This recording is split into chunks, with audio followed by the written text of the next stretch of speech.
Welcome back, students. Today we will complete. Today we will find out the magnetic energy stored in an inductor. Okay, students, we have solenoid. It is shown here. Its length is capital small L. The total number of turns is capital N. The area of cross section. अब इस cross section की बात करें हम, अगर आप इस solenoid को इस डायरेक्शन से देखेंगे तो ये आपको सर्कुलर नज़र आएगा. ओके, तो अगर मैं इसको थोड़ा टेढ़ा करके बनाऊं, it will look like this.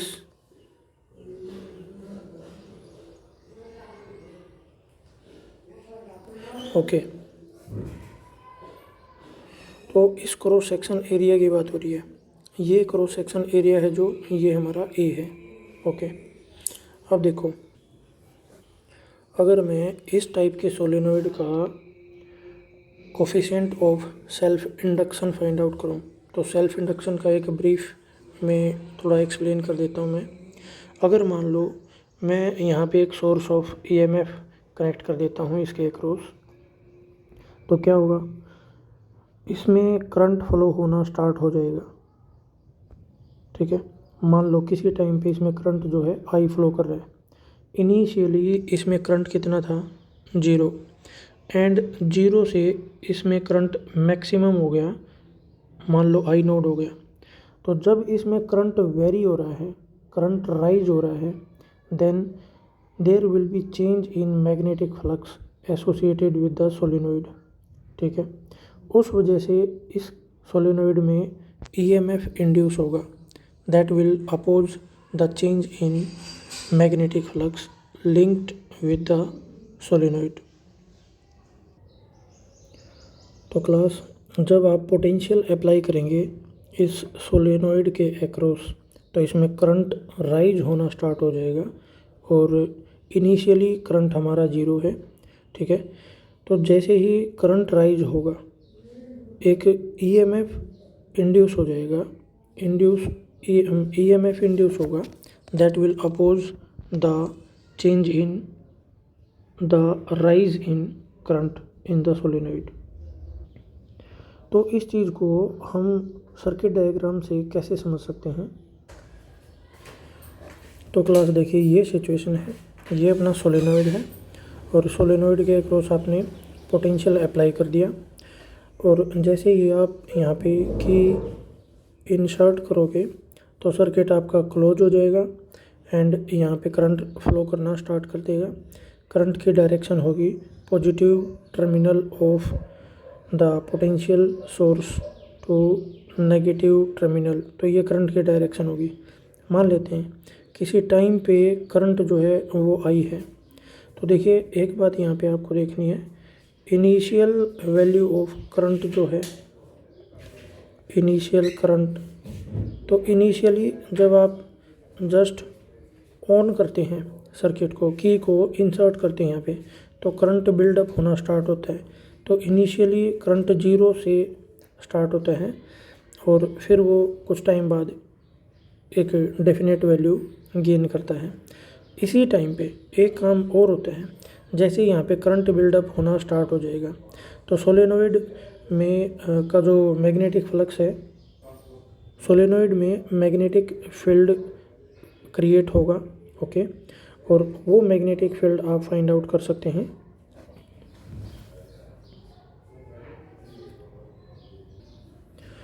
तो देखिए, magnetic field inside a solenoid, ये एक्सप्रेशन हम पहले कर चुके हैं. तो यहाँ पे जो म्यू नोड है, this is the magnetic permeability of the core of the solenoid, I is the current and n is the number density. अगर प्रेजेंट केस के लिए मैं नंबर डेंसिटी फाइंड आउट करूँ तो यहाँ पर देखिए, total number of turns solenoid में कैपिटल एन है और लेंथ ऑफ सोलेनोइड है वो स्मॉल एल है. तो यहाँ पे अगर मैं नंबर डेंसिटी फाइंड आउट करूँ तो अब आप देखिए, इनिशियली जब सर्किट में कोई भी करंट फ्लो नहीं कर रहा था, तो करंट हमारा अगर आई था 0 था, तो इसका मतलब करंट 0 है तो आपका मैग्नेटिक फील्ड भी 0 था. तो जैसे जैसे करंट बिल्डअप होगा वैसे वैसे मैग्नेटिक फील्ड कोर के अंदर स्ट्रॉन्ग होता जाएगा, मैग्नेटिक फील्ड भी बिल्डअप होगा। ओके, मैग्नेटिक फील्ड अगर बिल्डअप होगा तो मैग्नेटिक फ्लक्स भी चेंज होगा। देखिए, अब इस चीज़ को फर्दर समझने की कोशिश करते हैं।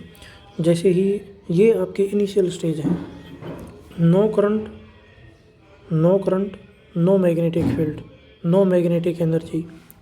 ओके, और जैसे ही आपने प्लग इन किया वैसे ही मैग्नेटिक फील्ड आपका बिल्डअप होना स्टार्ट हो जाएगा, क्योंकि इसमें करंट भी धीरे धीरे बढ़ेगा। अब देखिए, जब आप यहाँ पे पोटेंशियल अप्लाई कर देते हैं, ठीक है, तो इनिशियली ये स्टेज है, पोटेंशियल आपने अप्लाई कर दिया, सर्किट आपका ओपन है, सर्किट ओपन है तो करंट जीरो है। अब मैं अगर इसको प्लग इन कर देता हूँ, की को प्लग कर दिया, तो हमारा करंट फ्लो करना स्टार्ट हो गया। ठीक है, ये सिचुएशन है इनिशियली। ओके, तो प्लग इन किया, यहाँ पे अपना करंट फ्लो करना स्टार्ट कर देते हैं। ओके, तो अब देखिए, ये जो सोलेनॉइड है इसके अंदर एक अपोजिट पोलैरिटी का ईएमएफ इंड्यूस हो जाएगा। ठीक है, ऐसा क्यों? क्योंकि यहाँ पर मैग्नेटिक फ्लक्स जो है, मैग्नेटिक, अरे यार सब्जी वाला आ गया। सबको अधिकार है कमाई करने का। Magnetic flux linked with the coil, उसके लिए ये हमारा रिलेशन है। अब यहाँ पे देखिए, हमारा जो करंट है इस रिलेशन में देखिए आप, this current is time dependent, time के साथ ही ये बिल्डअप हो रहा है। तो इसका मतलब आपका मैग्नेटिक फ्लक्स है, जो मैग्नेटिक फील्ड है जो, वो भी आपका टाइम डिपेंडेंट है। तो अगर मुझे मैग्नेटिक फ्लक्स फाइंड आउट करना है तो मैं कैसे फाइंड आउट करूँगा? दिस विल बी, अगर सिंगल टर्न है तो उसका एरिया हमारा ए होगा, एरिया ऑफ क्रॉस सेक्शन हम ए लेके चल रहे हैं।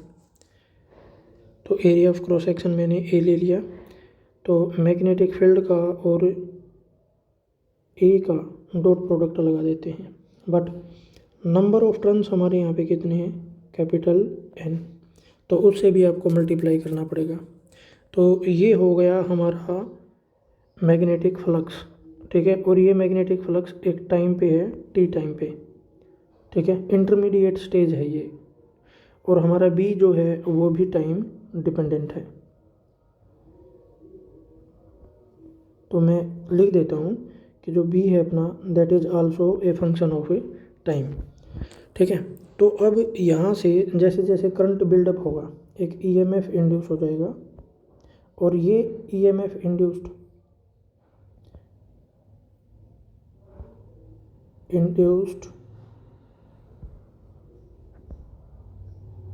induced EMF will oppose the change in magnetic flux linked with the coil.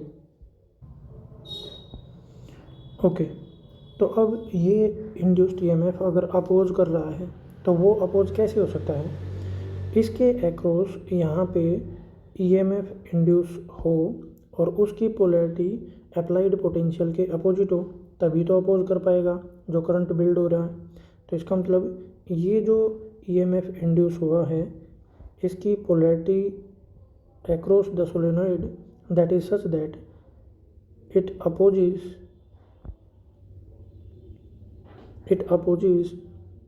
the applied potential। तो बल्कि इस EMF को मैं एक सेल या बैटरी से रिप्रेजेंट कर देता हूँ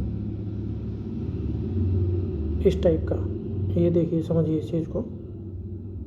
ठीक है, तो ये बिल्डअप कब होगा? जब magnetic flux linked with the coil change हो रहा है आपका। तो ये हमारा इंड्यूस्ड EMF है और इसकी पोलैरिटी अप्लाइड पोटेंशियल के अपोजिट है। तो इसका मतलब क्या हुआ? इसका मतलब ये हुआ, अगर सोर्स ऑफ अगर अप्लाइड पोटेंशियल को और करंट बढ़ाना है तो उसको इंड्यूस्ड EMF के अगेंस्ट वर्क करना पड़ेगा, उसके अपोजिट वर्क करना पड़ेगा, क्योंकि induced EMF current building process को अपोज कर रहा है। समझ आ रही है? ठीक है, या यूँ कह सकते हैं कि इसके अंदर जो मैग्नेटिक एनर्जी स्टोर की जा रही है करंट की वजह से, राइजिंग करंट की वजह से, that is opposed by induced EMF. तो अप्लाइड पोटेंशियल वी को, सोर्स ऑफ पोटेंशियल को इंड्यूस्ड ईएमएफ के अगेंस्ट वर्क करना पड़ रहा है। ठीक है, okay.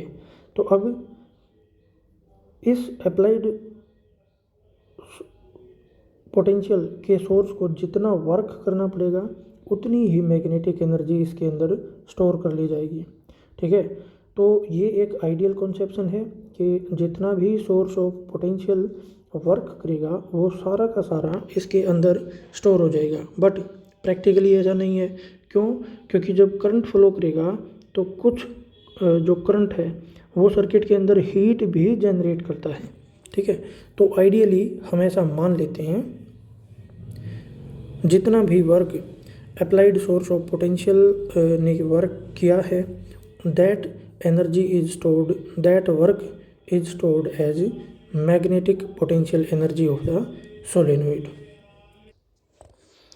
Okay class, so this is what I want to say. Okay, you can pause the video and read it. Okay, so let small work is done. तो अब आप यहाँ पे वर्क डन फाइंड आउट करने के लिए हम क्या यूज़ करेंगे, हम एक इंटरमीडिएट स्टेज चूज़ कर लेते हैं। तो यहाँ पर आप देख पा रहे हैं कि ईएमएफ है वो इंड्यूस हो रहा है, वो भी बिल्डअप होगा साथ के साथ, और जो आपका पोटेंशियल जो करंट है वो भी आपका यहाँ पे बिल्डअप हो रहा है। मैं एक इंटरमीडिएट स्टेज ले लेता हूँ जहाँ पे करंट ना तो जीरो है और ना मैक्सिमम है। ठीक है, तो एक इंटरमीडिएट स्टेज ले ली। ठीक है, जिसमें करंट हमारा आई के इक्वल है। तो इंड्यूस्ड ईएमएफ हम कैसे फाइंड आउट कर सकते हैं? तो ये देखिए, ये मैंने फैराडे लॉ यहाँ पे यूज़ कर लिया है। और फैराडे लॉ क्या कहता है?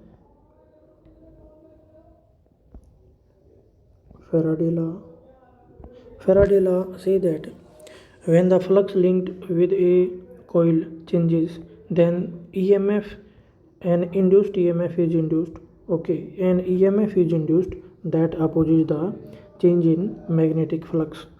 तो ये है। ओके, तो अब देखो यहाँ पे मैंने फ्लक्स की वैल्यू पुट कर दी। यहाँ से उठा लो आप मैग्नेटिक फ्लक्स की वैल्यू, ये है देखो B into A and the total number of turns in the solenoid, जिसमें area of cross section of solenoid वो आपका कांस्टेंट है, नंबर ऑफ टर्न्स ये भी चेंज नहीं हो रही टाइम के साथ। तो सिर्फ मैग्नेटिक फील्ड जो करंट के साथ बिल्डअप हो रहा है वही टाइम का फंक्शन है। तो बाकी फैक्टर आप आगे ले लें और B को इस तरीके से लिख सकते हैं। ठीक है, अब देखिए जो अप्लाइड वोल्टेज है, अप्लाइड वोल्टेज का जो सोर्स है उस सोर्स को इसी इंड्यूस्ड ईएमएफ के अगेंस्ट वर्क करना है। ठीक है,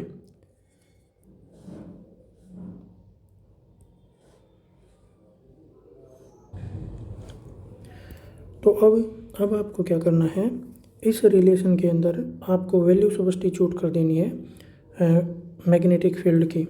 और मैग्नेटिक फील्ड की वैल्यू आप पहले फाइंड आउट कर चुके हैं, this is mu naught N I.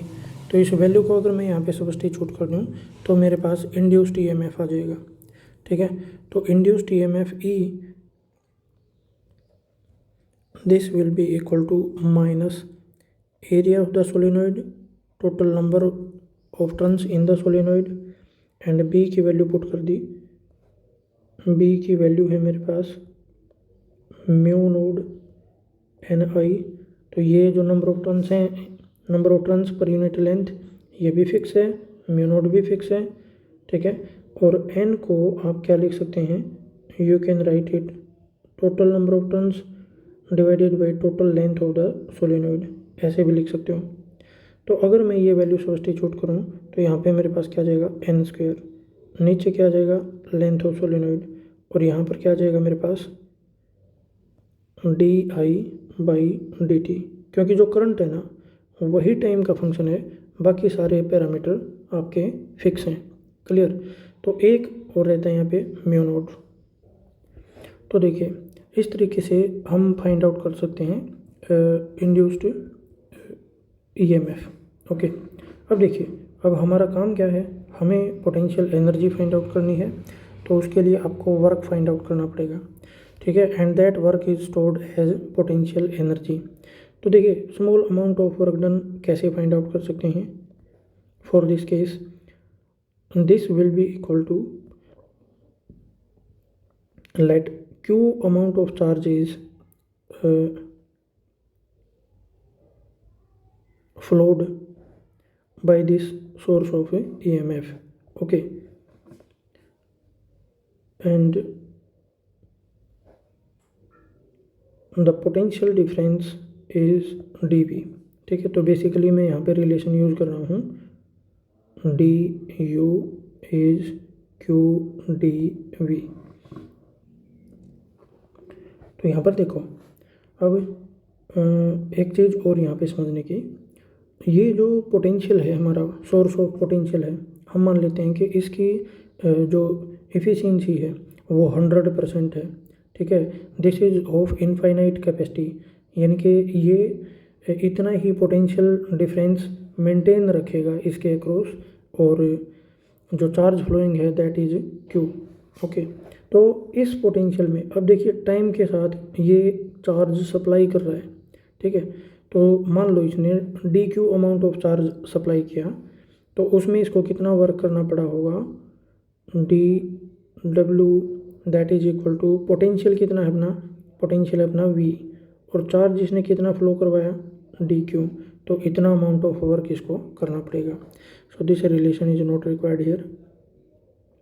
Okay, so I will make use of this relation. And one more thing, the potential, this potential, applied potential is opposed by the induced EMF। okay, तो इसी के against work करना है। तो यहाँ पर देखिए, अब अगर मैं V को E से रिप्लेस करना चाहूँ, अप्लाइड पोटेंशियल को इंड्यूस्ड EMF से रिप्लेस करना चाहूँ, तो मुझे लगाना पड़ेगा एक माइनस का साइन। क्यों? क्योंकि इंड्यूस्ड EMF जो है that is against applied potential, तो माइनस लगा दिया मैंने, और यहाँ पे ले दिया मैंने डी क्यू, ठीक है। तो अब इंड्यूस्ड EMF की वैल्यू यहाँ पे पुट कर देंगे। यहाँ पे हमने इंड्यूस्ड EMF की वैल्यू फाइंड आउट कर ली है, तो मैंने यही रिलेशन उठा करके यहाँ पे रख दिया है, और इसके अंदर अब मैं E की वैल्यू सब्स्टिट्यूट करना चाहता हूँ। तो अब यहाँ पे देखिए आप लोग, -1 पहले है, अब E की वैल्यू यहाँ से उठा के पुट कर दी। This is mu naught into area of cross section of the solenoid, then you have the total number of turns, and then length of the solenoid in denominator, और यहाँ पे आ गया मेरा D I by D T into D Q. अब आप एक बात सोचें, D Q by D T, this will be the current, and you see minus minus plus mu naught N square L, और यहाँ पे मेरे पास आ गया I, okay, into D I. This is the small amount of work done. अब आप देखिए, आपका करंट जो है वो इनिशियली क्या था, 0, और मान लेता हूँ मैं current varies from 0 to maximum value, जो आपका सोर्स ऑफ पोटेंशियल है वो कितना बना पा रहा है इसके अंदर करंट, वो आई नोट बना पा रहा है। तो इसके अगेंस्ट जो EMF इंड्यूस हुआ है उसके अगेंस्ट आपका जो सोर्स ऑफ पोटेंशियल है उसने वर्क किया है, that is stored as the magnetic potential energy, वो हमें फाइंड आउट करना है। तो अब देखिए हम क्या करेंगे, इस वर्क डन को हम इंटीग्रेट कर देंगे। हमारे पास रिलेशन क्या आएगा, देखिए, integration of D W, this will be the magnetic energy, okay, and this will be mu node number of turns square divided by length of solenoid the area of cross section. अब यहाँ पे देखिए I variable है आपका, ठीक है, ये सारे फैक्टर कांस्टेंट हैं। And current varies from 0 to I node is the maximum value. So you can see here we have a variable that is I d I की पावर क्या है 1। इंटीग्रेट कर दो इसको और अपना डिजायर्ड रिजल्ट आ जाएगा, ठीक है। तो यहाँ से मेरे पास आ जाएगा magnetic potential energy stored in the solenoid that is mu node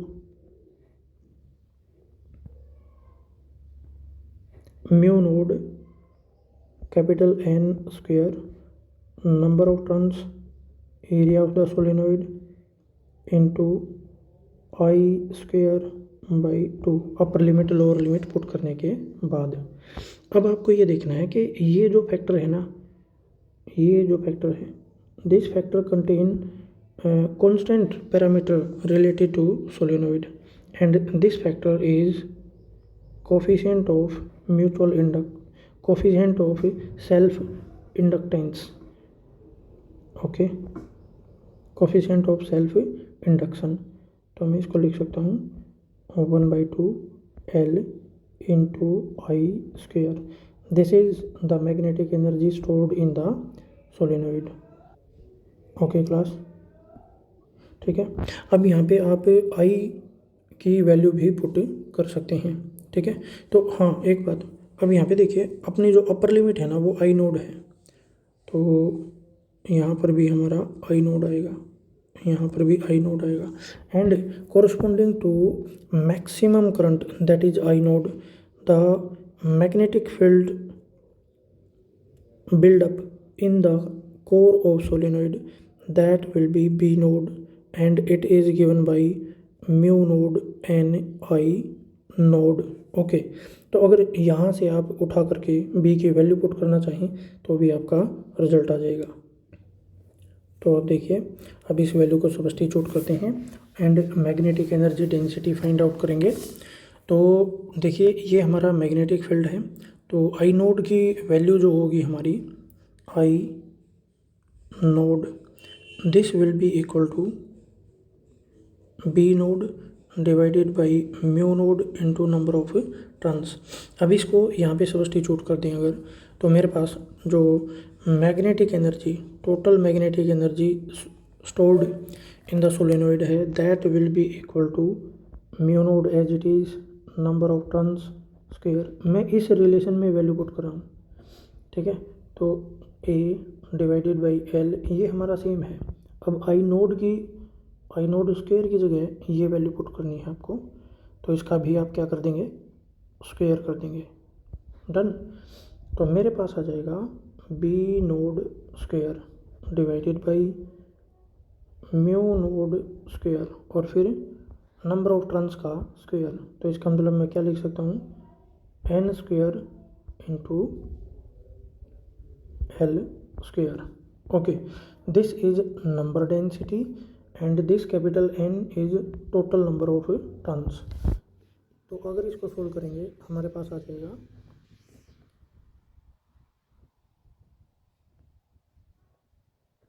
B naught square divided by, एक और चीज़ देखिए यहाँ पे हम बाई 2 ये फैक्टर आप छोड़ रहे हैं तो इसको भी नोट कर लें यहाँ पे।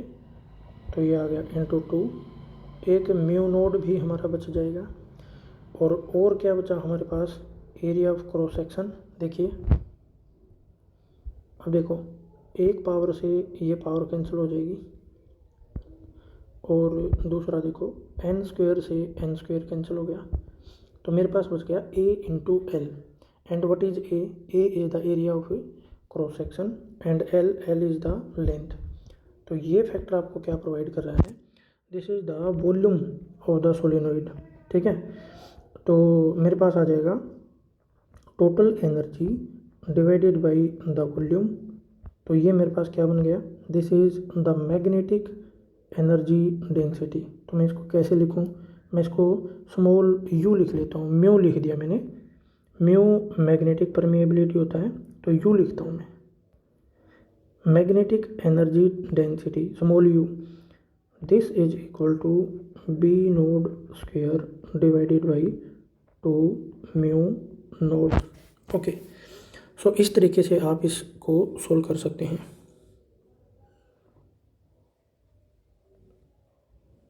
ओके, तो लेक्चर हो गया अभी 25 मिनट का, ठीक है, और इसको कंक्लूड करते हैं, एक छोटा सा रिवीजन कर लेते हैं। तो इस लेक्चर में हमने क्या स्टडी किया है, मैग्नेटिक एनर्जी फाइंड आउट किया आपने सोलेनोइड के अंदर। तो इनिशियल कंडीशंस हैं, ये कुछ पैरामीटर्स हैं, ठीक है, और आपको इनिशियल कंडीशन से स्टार्ट करना है। जब आपका करंट 0 है, जैसे ही की प्लग करेंगे करंट बिल्डअप होना स्टार्ट हो जाएगा। That current is opposed by the EMF induced. तो EMF इंड्यूस्ड और अप्लाइड पोटेंशियल की पोलैरिटी अलग होती हैं, ये अपोज करेंगे। तो मैग्नेटिक फ्लक्स फाइंड आउट करने के लिए मैग्नेटिक फील्ड और एरिया का आप क्रॉस डॉट प्रोडक्ट लेते हैं, ठीक है।